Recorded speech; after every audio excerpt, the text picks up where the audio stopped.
Pemeriksaan sistem persarafan ini bertujuan untuk mengetahui apakah pasien mengalami gangguan pada sistem persarafan atau tidak. Untuk pengkajian ini terbagi 4, yaitu pertama, kita melakukan anamnesa terlebih dahulu kepada pasien.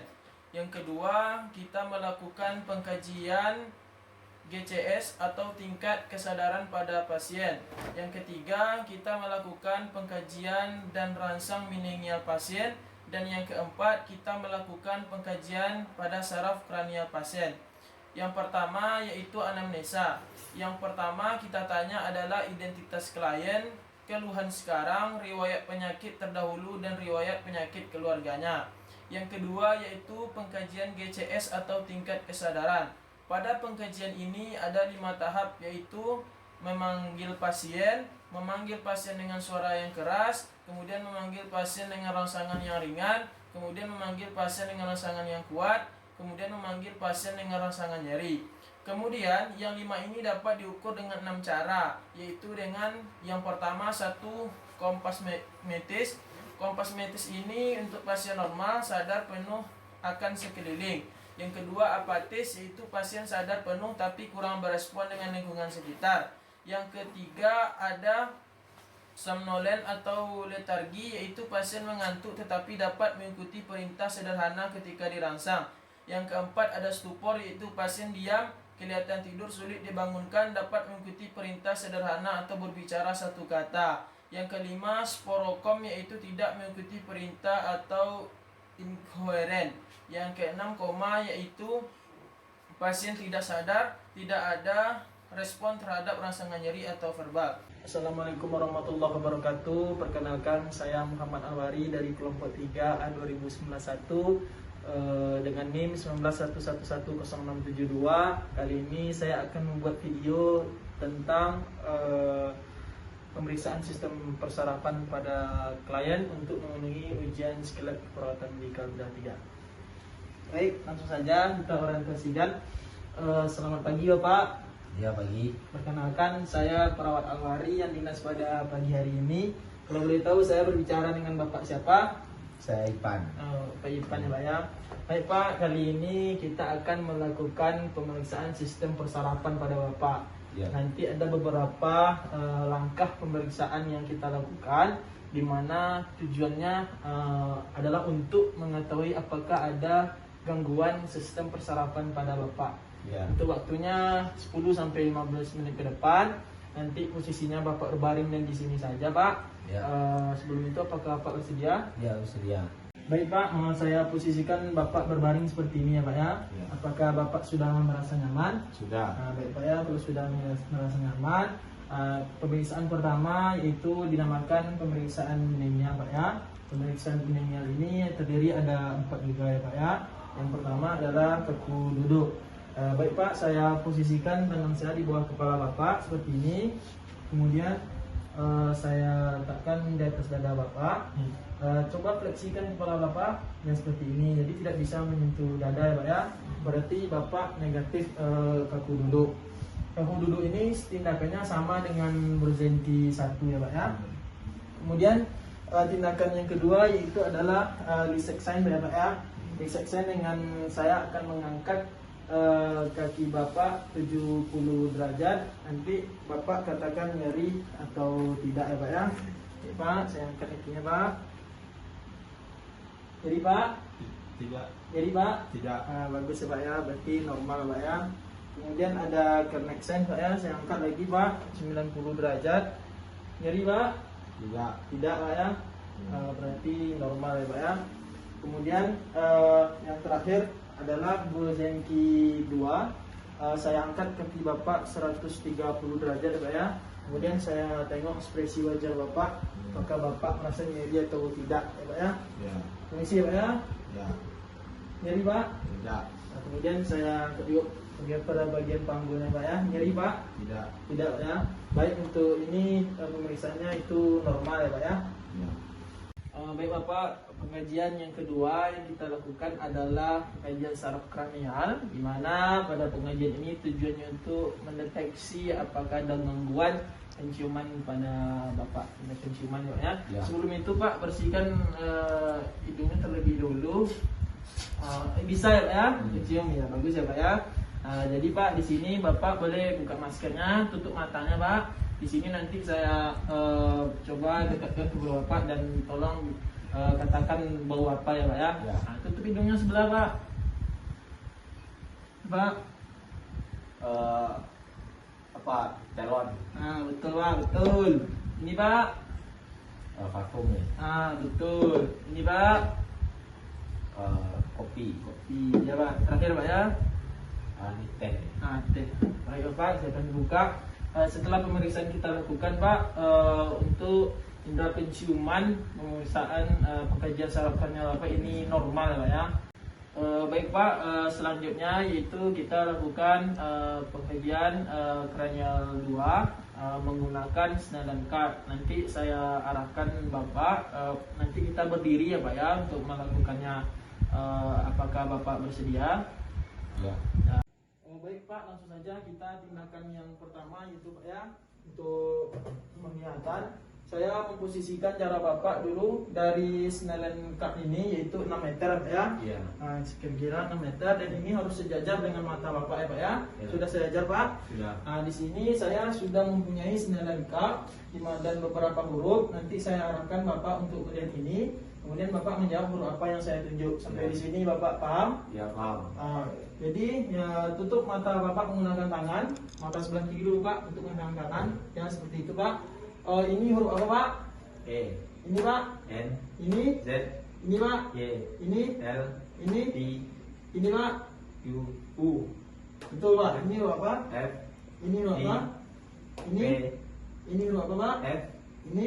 S. Ini huruf apa? P. Ini huruf apa? R. Ini huruf apa? C. Ini huruf apa? L.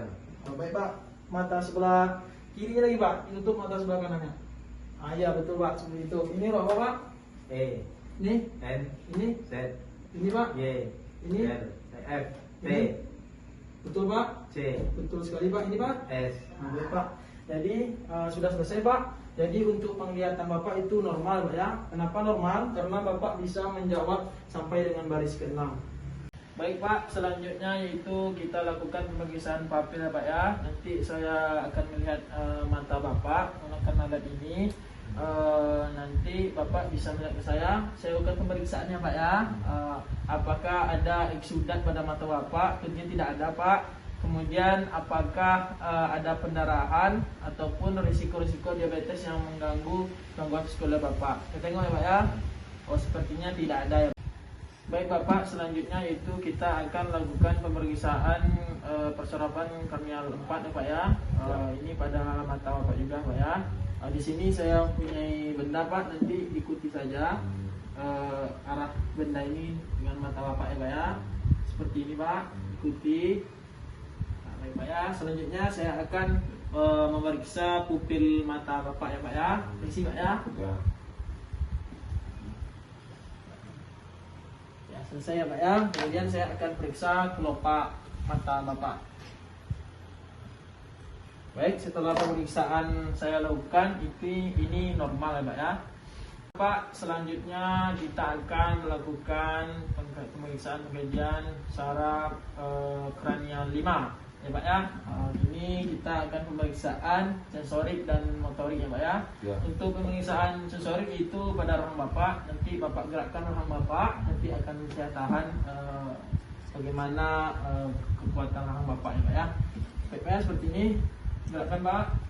Baik Pak ya. Kemudian untuk motorik Pak, nanti akan saya dekatkan ini ke pipi Bapak, dekat rahang Bapak. Kemudian kalau terasa bilang terasa ya Pak ya. Terasa. Ini Pak. Terasa. Iya Pak ya. Berarti hasil dari pengkajian ini baik sensorik maupun motoriknya itu normal Pak ya. Baik Bapak, selanjutnya kita lakukan pemeriksaan saraf kranial 7 ya Pak ya. Di sini saya ada sensorik dan motoriknya juga ya Pak ya. Untuk sensoriknya itu ada beberapa rasa. Nanti Bapak katakan saja apa rasa yang Bapak rasakan ya Pak ya. Ini Bapak pejamkan mata dulu Pak ya. Ya, pejamkan mata. Dia sama Pak? Garam. Betul Pak. Ini rasa apa Pak? Madu. Nah, betul Pak. Ini rasa apa Pak? Gula. Betul Pak ya. Untuk silakan buka matanya Pak. Untuk sensoriknya Pak ya, Bapak nanti bisa tersenyum lebar. Kemudian yang kedua itu ekspresi mengembungkan pipinya Pak ya. Ya. Coba tersenyum Pak. Betul. Coba yang kedua Pak, mengembungkan. Seperti itu. Berarti setelah saya lakukan pengajian kranial 7 ini Pak, Ya. itu normal ya pada Bapak. Ya. Bapak ya, selanjutnya kita lakukan pemeriksaan pada kranial 10 ya Pak ya. Yang pertama yaitu nanti Bapak keluarkan lidahnya Pak ya. Kemudian seperti itu ya Pak ya. Saya akan melihat apakah terdapat platum atau tidak. Ya. Coba ya. Ya, tidak terdapat ya Pak ya. Kemudian saya akan melihat refleks mualnya Pak ya atau muntahnya dengan cara memasukkan jarinya Pak ya. Nanti Pak, Pak. Berarti ada refleks ya Pak ya. Kemudian yang ketiga yaitu saya ingin melihat refleks menelan Bapak. Nanti Bapak bisa minum ya Pak ya. Minum. Ya Pak ya. Jadi setelah pemeriksaan dilakukan itu normal semua ya Pak ya. Pak, pendengaran ini ada 3 yang akan kita lakukan. Yang pertama itu adalah Rine, yang kedua Weber, dan yang ketiga adalah Swabak. Yang pertama itu adalah Rine Pak, berguna untuk mengetahui membandingkan hambatan udara dan tulang. Nanti di sini saya mempunyai garpu tala, ini saya bunyikan. Nanti saya letakkan di samping telinga Bapak. Jika suaranya berhenti, nanti Bapak angkat tangannya Pak ya.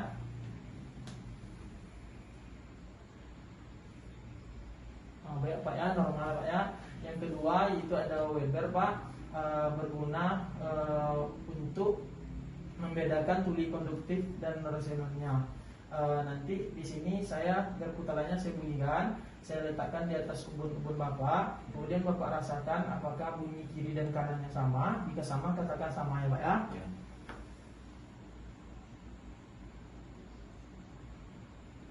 Sama? Sama. Baik, berarti normal ya Pak ya. Kemudian yang terakhir itu adalah swabak Pak, berguna untuk membandingkan hantaran antara 2 objek. Nanti saya bunyikan kepada Bapak, kemudian kepada saya terlebih dahulu. Nanti saya bunyikan, Bapak apabila Bapak berhenti suara garpu talanya, angkat tangannya Pak ya.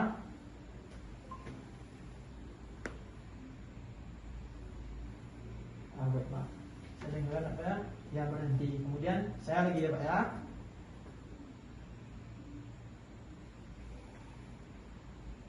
Ada suara Pak? Tidak.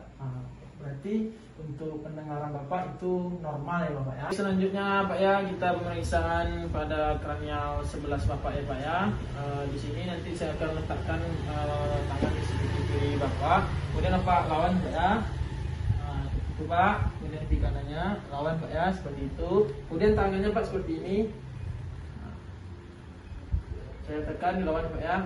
Baik, normal Pak ya. Yang terakhir kali ini Pak, tindakannya yaitu kranial 12. Nanti Bapak bisa julurkan lidahnya Pak ya. Nanti saya akan melihat apakah simetris atau adanya defisasi pada lidah Bapak. Silakan julurkan Pak ya.